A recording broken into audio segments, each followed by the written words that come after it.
Today I'm looking at a Peugeot and the reverse lights don't work. The bulbs did need a bulb, but the other bulb was okay. It's got two new bulbs, they still don't work. So I'll show you how I was testing this. It's a little bit different than, well, it might be different than you think because it goes through a module first. So I could activate the lights with a scan tool and put the reverse lights on, and they worked, so we knew from the module back it's all okay. So is it a switch or is it a wire? I'll just show you a way of knowing if it's a switch going to the reverse switch or if it's a wire. Down here by the side of the battery, right down there, and back probed into it, is the reverse light switch. One side's got power all the time and the other side has a ground. However, when I put with the ignition on, the ground side has 4.1 volts.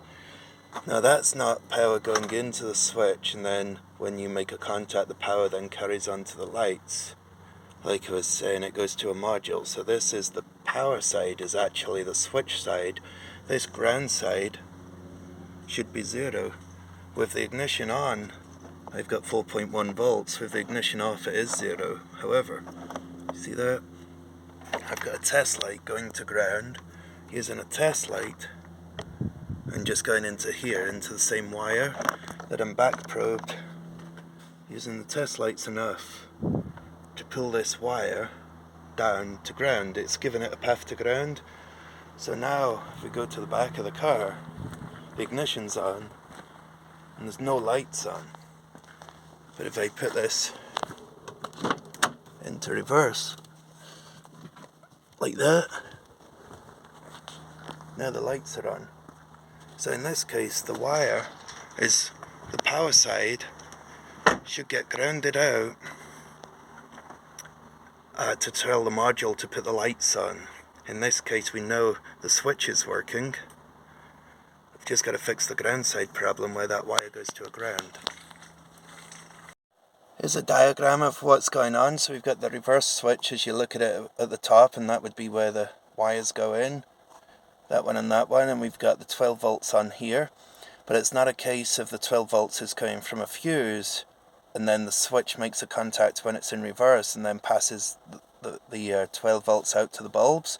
It doesn't work like that. It's got the 12 volts.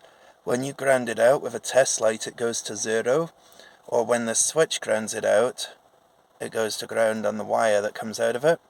So this wire here is more of a sense wire, so when it sees 12 volts, it knows, the module knows not to put the bulbs on, and when it goes down to 0, it puts the reverse bulbs on. So it sends out power to them out of different wires from the module. So that's what's going on there. So what I've done is given this a ground of an I terminal and a bit of wire. Instead of trying to chase the wire for now, I've just done it that way, but it works fine. So that's how this works. If you've got that problem, it doesn't send the power through to the bulbs. It's supposed to have a ground, and with the ignition on, that was about 4.1 volts or something like that. So that indicates seeing voltage on the ground side means it's got a bad ground. Now this is something, looking at a wiring diagram and seeing that the wire went to a ground like that, 31, which is a ground. I knew this is going to work that way and use this just as a signal. 12 volts or 0 volts, and when it's 0 volts it's going to put the lights on, but you wouldn't think of shorting out the 12 volts, so that's why I did it with a test light, just to be sure. Test light connected to battery ground, going to this wire, and then the module put the lights on. So I knew this side of it was okay and everything would work from here. I could also activate the lights with the scan tool by switching them on at the module.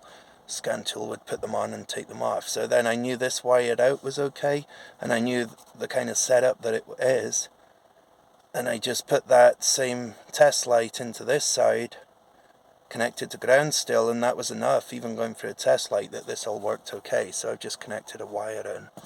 Hopefully it's helpful to somebody with reverse faults on a Peugeot. Thanks for watching.